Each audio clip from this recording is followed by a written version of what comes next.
hacer una presentación de PowerPoint. A ver.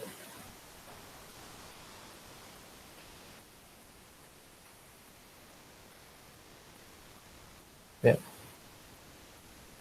Mi idea para hoy, en vez de hacer una presentación de PowerPoint, era tratar de conversar un poco más sobre cuáles son los recursos que tenemos para esta semana, y les preparé un resumen, un PDF que les va a servir para ir revisando. La idea de esta semana son dos textos, básicamente, que están acá. Tema 5, que son las cuentas nacionales. Tienen dos artículos, uno que se llama Medición de la Actividad Económica, que es el capítulo 20 del libro de Samuelson, que es este que está acá. Y lo otro que tienen son unas notas teóricas de la cátedra, que básicamente complementan un poco y resumen un poco lo que tiene Samuelson. Mi idea para la clase de hoy es en 10 minutos, tal vez, vamos a ver cuánto nos toma, presentarles un pequeño resumen, que se lo voy a dejar disponible ahora para que lo bajen también, de las principales ideas en lo que ustedes tienen que hacer foco. Y la idea es que les sirva como una ayudita a la hora de leerlo. Como les digo, no es mucho lo que hay que leer, y lamentablemente esto es básicamente eso, leer y nada más. Una vez que lo lean, no deberían tener más complejidad. Y tampoco son tantas páginas, porque es un capítulo y otro, entonces la idea es ayudarlos un poco con esto, porque hay algunas cosas que se definen de una forma en un texto y otra en el otro texto. Pero bueno, nos metamos un poco en esto. Las cuentas nacionales es algo que ya venimos viendo, que ya las venimos trabajando nosotros. Recordemos que algo que se deriva de la noción del flujo circular del dinero. Y la idea de este capítulo es profundizar un poquito más, dar un paso más de lo que ya sabemos, así que no va a ser tan complejo. Lo primero que vamos a hablar es profundizar un poco en las alternativas que hay para la medición del Producto Interno Bruto, que son, recordemos antes que nada la definición del Producto Interno Bruto, que es el conjunto de bienes. Bueno, acá hay una medida, una definición bastante basada en este enfoque de la medición del producto, pero una descripción más general del Producto Interno Bruto es el conjunto de bienes y servicios finales producidos en una economía en un periodo de tiempo dado, por ejemplo, un año o un trimestre. Eso es lo primero que tenemos que tener en cuenta, y que se lo puse acá en el resumen de las cuentas nacionales. Y les quiero remarcar tres cosas de la definición que nos va a servir de guía para ir transcurriendo la cuestión esta de las cuentas nacionales. Por un lado, está la cuestión que es un producto, que son es decir, son los bienes que están en la última etapa de la cadena productiva y son los que se compran, los consumidores finales.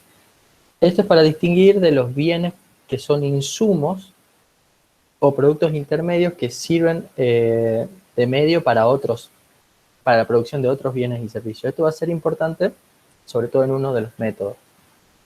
El otro punto importante es que es interno. Interno significa básicamente que está producido dentro de las fronteras de un país, de las fronteras nacionales, pero no importa si es producido por residentes argentinos o residentes extranjeros, o si las empresas son argentinas y son extranjeras, va a ser lo más importante. Entonces, lo importante es que sea producido dentro de las fronteras de Argentina para que sea interno. Entonces, por ejemplo, firmas multinacionales que producen acá, como ser Coca-Cola, pero que son de capitales extranjeros, lo mismo van a participar en el Producto Interno Bruto. Y la producción de, por ejemplo, argentinos que están viviendo en el exterior o de empresas argentinas como Serarcor o Tenaris, que son multinacionales y que tienen sedes en otras partes, a pesar de que los capitales son de propiedad argentina, no entra en la medición del Producto Interno Bruto. Esa va a ser la otra definición importante. Entonces, lo que nos define lo interno son las fronteras del país. Y por último, la cuestión de bruto. Bruto se refiere a que no está contemplado el costo de la producción esa, si lo quieren poner de cierta manera. La idea es la siguiente. Para producir bienes se necesitan recursos productivos, y entre los recursos productivos que tenemos está el capital. Y el capital, a medida que se va usando año a año, tiene una depreciación. Y esa depreciación significa, de cierta manera, un costo productivo. La idea del Producto Interno Bruto es que no toma en cuenta el costo ese. Entonces se fija todo lo que se produce, pero no se fija cuánto se perdió durante ese año. Y esa va a ser otra distinción que va a ser importante para guiarnos en el estudio de las cuentas nacionales. El segundo punto que ustedes tienen que lograr tomar de este material es que hay tres formas de medir la producción o el Producto Interno Bruto.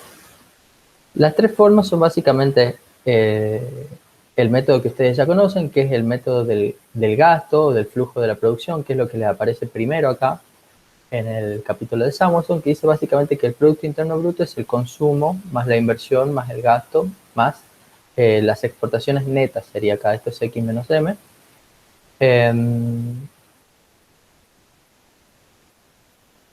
Este es el método más claro de utilizar las cuentas. Entonces nos fijamos, bueno, en qué se gasta de bienes finales la producción. Tratamos de medir esas cuentas y sumamos después, y de esa forma se mide el Producto Interno Bruto.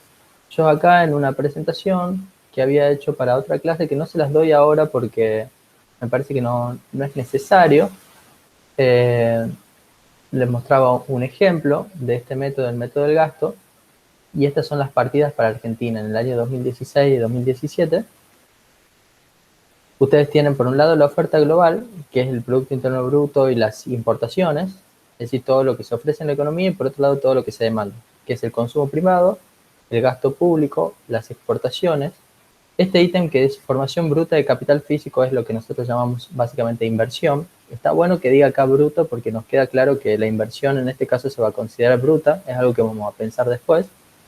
Y por último, variación de existencia, que son las cuentas con las que se ajusta. Lo que se hace es medir directamente las importaciones, el consumo privado, el público, las exportaciones y la inversión, y se suma esto, y de esa forma se obtiene el Producto Interno Bruto. Esta es básicamente la técnica básica de contabilidad nacional, pero no es la única. Otra forma, si nosotros pensamos la idea esta del flujo circular de la economía, y para eso, de nuevo, a ustedes les conviene referirse para esta primera etapa a la lectura del libro de Samuelson, donde, si fijan, son 5 páginas donde van a poder leer esto.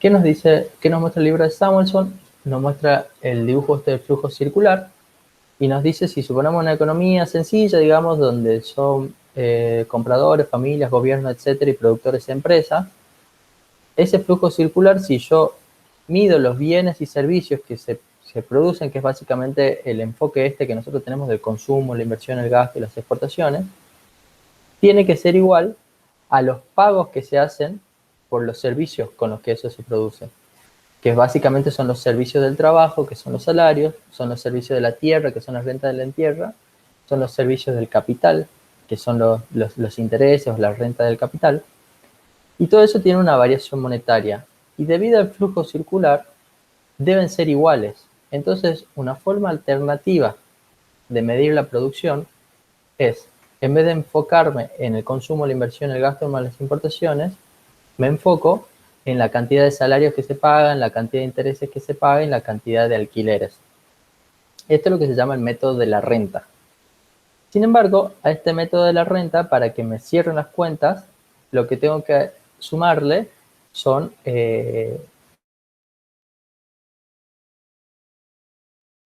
¿Por qué es importante esto de las subvenciones? Porque la idea es que en los gastos de consumo ya están incluidos estos gastos de impuestos, pero no están incluidas las subvenciones, porque las subvenciones son gastos que hace el gobierno, pero que sin embargo no forman parte de la producción, porque no hay una contraprestación de un bien y un servicio, sino que se lo contabiliza directamente por el gasto, y si lo queremos utilizar con este método de los ingresos, como va a haber ingresos por jubilaciones, etcétera, nosotros lo que tenemos que hacer es restar todas las subvenciones estatales para que cierren las cuentas. En el ejemplo este de lo que teníamos nosotros de Argentina,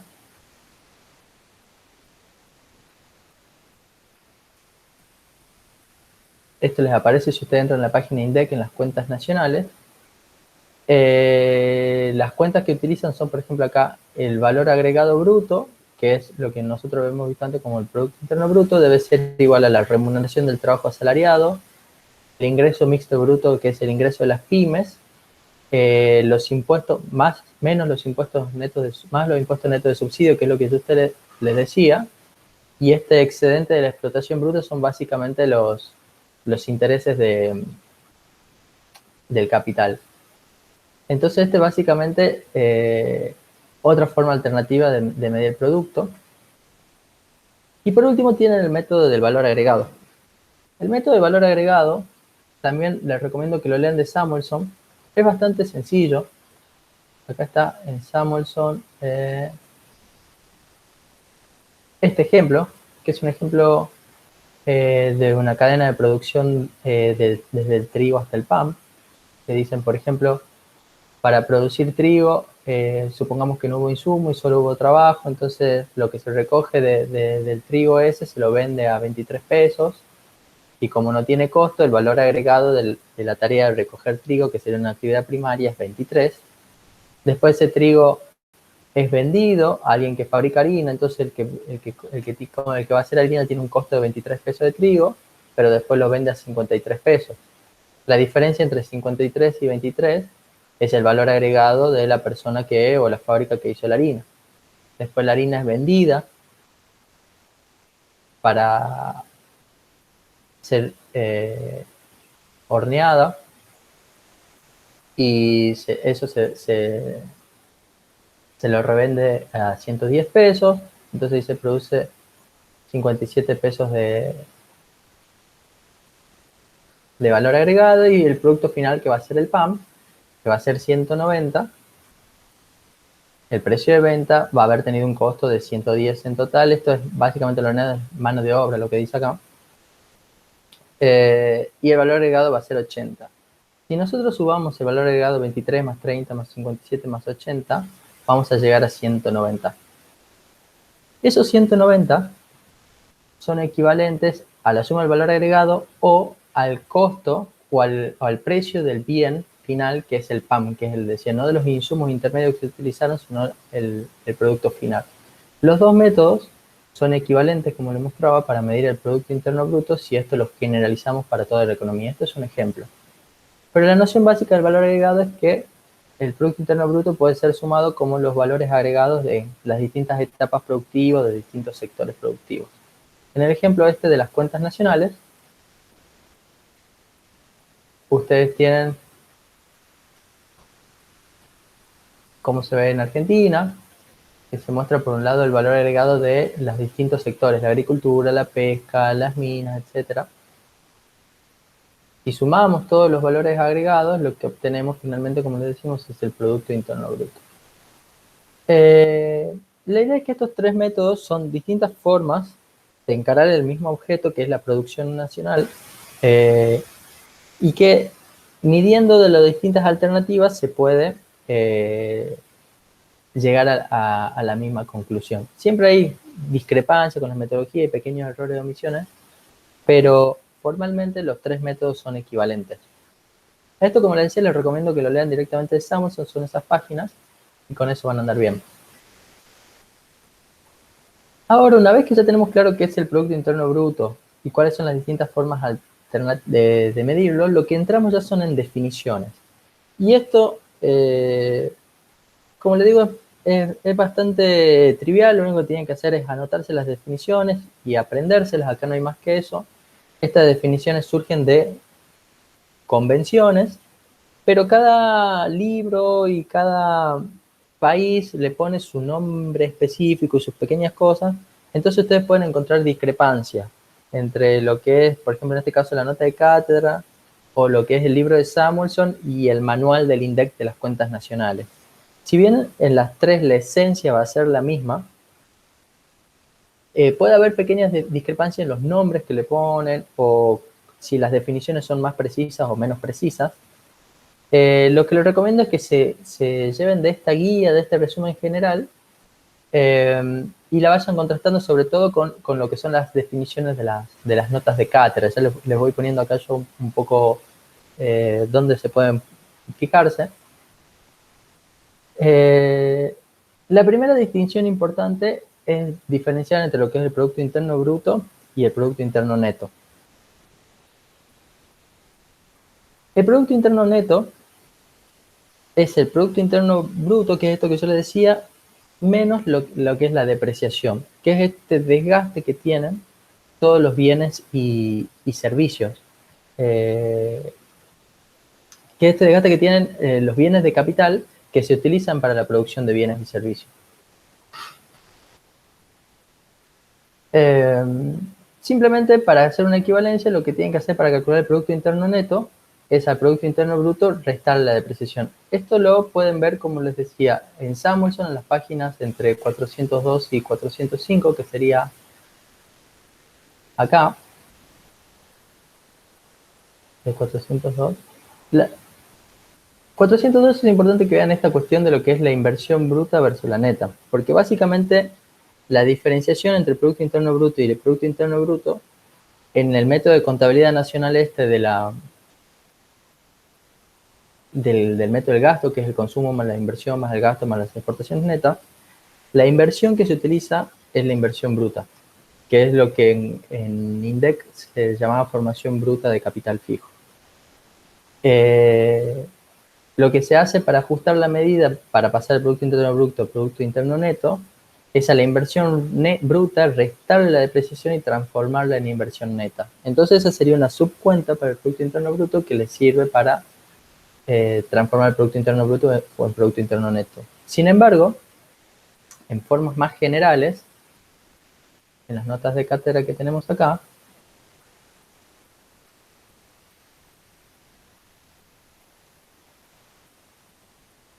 nosotros podemos ver que esta visión se la puede utilizar en cualquiera de las tres medidas que hagamos, y simplemente lo que hay que hacer es restarle ya sea al método del valor agregado o al método de la renta la depreciación, y de todas las formas vamos a llegar al Producto Interno Neto.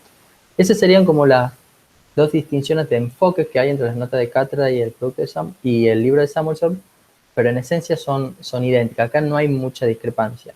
A medida que vayamos avanzando ahora con la especificación de las cuentas, van a empezar a encontrar un poco más de discrepancia. A partir de este punto, yo lo que les recomiendo es que se fijen más que nada en las definiciones de la nota de cátedra,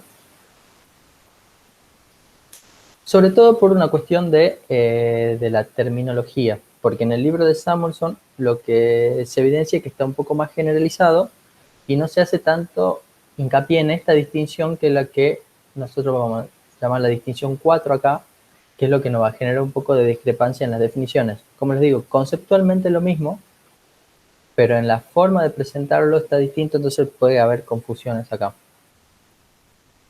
La segunda diferenciación es entre Producto Interno Bruto y Producto Nacional Bruto.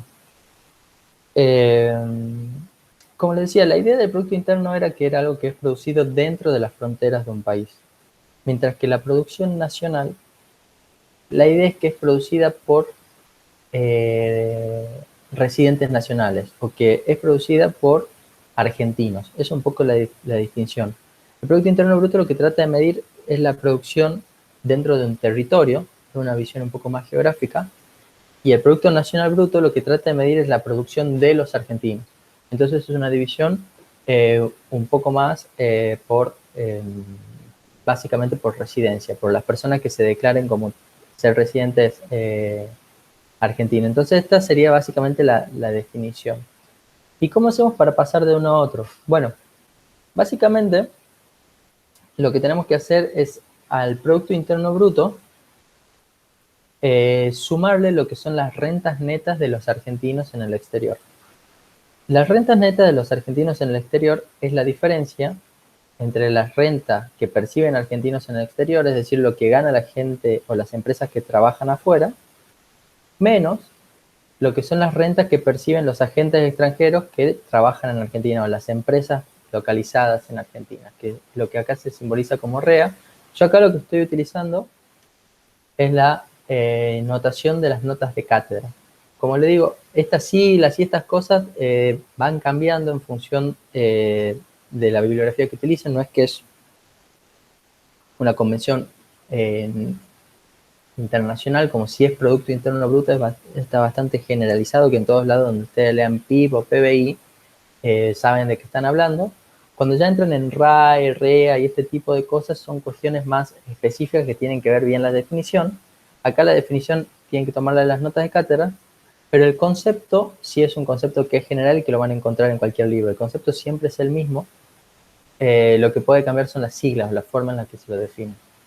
La idea es que si nosotros al Producto Interno Bruto le sumamos entonces las rentas netas de los argentinos en el exterior, vamos a obtener el Producto Nacional Bruto. Esto puede ser positivo o negativo en función del país. Por ejemplo, para países como Estados Unidos, que tienen muchas empresas multinacionales, ellos utilizan más que nada esta medida, que es lo que en inglés se llama GDP. No, GNP, Gross National Product. Y la idea de ellos es que como tienen muchas empresas multinacionales que llevan ingresos luego para Estados Unidos, esta cuenta es una cuenta importante y es una cuenta que es sobre todo positivo. Para Argentina, en cambio, el Producto Interno Bruto es mayor en general que el Producto Nacional Bruto, porque esta cuenta es más bien negativa, porque hay mayor cantidad de empresas multinacionales operando acá que giran dividendos para el exterior. Otras personas que pueden girar dividendos son los trabajadores también o las jubilaciones, pero bueno, no, los trabajadores más que nada, pero las rentas más importantes en general en esto son del capital o rentas financieras. Bien, quinto punto que es importante es la diferencia que se hace en las notas de cátedra entre precio de mercado y costo de factores. Para que no haya mucha confusión acá, yo directamente le puse Producto Interno Bruto. ¿Por qué? Porque todo lo que nosotros venimos hablando antes se sobreentiende que está evaluado en lo que es precios de mercado. Sin embargo, ustedes en las notas de cátedra lo van a ver explicado, se los muestro, prácticamente. Acá tienen PIB a precio de mercado, es el costo de factores más este TINS. Lo que yo les quiero aclarar es que precio de mercado para nosotros es equivalente a la medida PIB que hacemos siempre. Entonces acá pueden directamente borrarle, pero ustedes tienen que saber qué es precio de mercado. Y para que no haya confusión con todas las otras medidas del PIB, les aclaro acá que estamos hablando del mismo PIB. ¿Y cuál es la diferencia entre entonces el PIB y el PIB medido a costo de factores? Básicamente que para medir el costo de factores lo que hacemos es restarle los impuestos indirectos netos de subvención, que es un poco lo que me dice acá el PIB, es el PIB a costo de factores más los TINS, que son los impuestos indirectos netos de subvención. ¿Qué es lo que estamos diciendo acá? Básicamente que el PIB a costo de factores es lo que nosotros medimos con el método de ingreso, el flujo por salarios, intereses y alquileres. Esto es medido en términos brutos. Entonces, básicamente, el costo de factores van a ser las retribuciones de los factores productivos, que es el trabajo, el capital y la tierra, en grandes medidas. Obviamente, puede haber otras definiciones sobre cuáles son los factores productivos, pero en gran medida nos estamos refiriendo a eso. El sexto punto que tienen que hacer hincapié es en distinguir entre lo que es la relación entre esto que se llaman los productos y las rentas. En muchos casos se lo utiliza como sinónimo en forma equivalente, Por ejemplo, si nosotros hablamos de Producto Interno Bruto a costo de factores, en este caso sería equivalente a la renta interna bruta. ¿Bien? ¿Por qué? Porque básicamente el salario, los intereses y los alquileres son las rentas que obtienen los factores productivos por su trabajo, por su utilización, ¿no? Entonces, en este caso son equivalentes. Ahora, ¿qué es lo que pasa? Si yo quisiera transformar este Producto Interno Bruto medido por los costos de factores, por ejemplo, en un producto neto, lo que debería hacerle sería restarle la depreciación. Y si yo el producto neto, Producto Interno Neto, lo quisiera transformar en Producto Nacional, lo que tendría que hacer sería sumarle las rentas netas de los argentinos en el exterior. Entonces, lo que yo les mostré acá es una relación para que ustedes entiendan que cuando nos referimos acá a la RNN, que es la renta nacional neta, estamos hablando de un equivalente de lo que es el Producto Interno Bruto a costo de factores, que es básicamente las rentas de los factores productivos que operan localmente, más las rentas de los argentinos netas en el exterior, menos la depreciación. Entonces, la depreciación es lo que hace referencia a la segunda N, que es neto. Las rentas netas es lo que hace a la segunda N, que es nacional. ¿Bien? Esto me sirve para aclarar este punto, que es que nosotros también podemos hablar de Producto Nacional Neto, que sería básicamente al Producto Interno Bruto, restarle las rentas netas de los argentinos y restarle la depreciación. Entonces acá sería PNN, que sería muy parecido al concepto este. A este les recomiendo que lo lean directamente de las notas de cátedra. Está explicado acá, básicamente cuando se habla de la renta nacional, y no está claro muy bien por qué se pasa de la idea de esta de renta a producto, y eso es un poco lo que yo quería hacer un poco más de énfasis para que entiendan lo que son las equivalencias entre estas definiciones. Por último, el último punto que tienen que prestarle atención es a la definición del ingreso personal disponible. El concepto de ingreso personal disponible es básicamente tratar de pensar cuál es el ingreso que le queda a los ciudadanos de un país en el bolsillo, luego de haber hecho todos los gastos, de pagado todos los impuestos, de haber recibido transferencias, subsidios, etc. ¿Qué es lo que le queda? Como definición hay una definición intermedia que es primero el ingreso personal, ¿bien? Que es el ingreso que perciben los residentes de un país. La idea es que el ingreso personal es una porción de la renta nacional, por eso ponemos acá es la renta nacional, menos lo que son los beneficios no distribuidos, menos los impuestos directos, eh,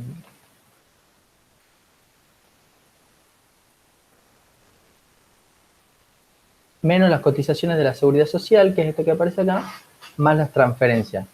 Eso es lo que constituye el ingreso personal de las familias, y para transformarlo en disponible lo único que hay que hacer es restarle los impuestos directos.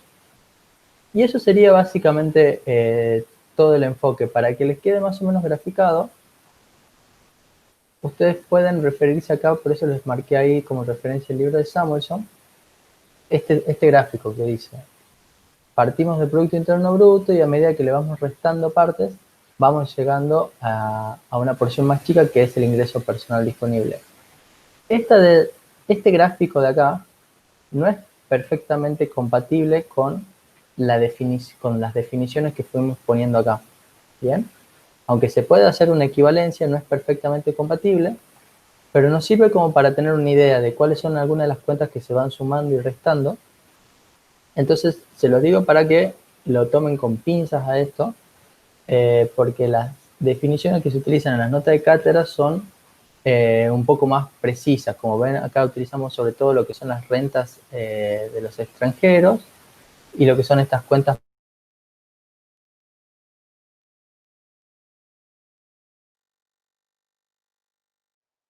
disponible libre de Samuelson, pero la idea general es la misma. Entonces, ¿cuál es mi recomendación?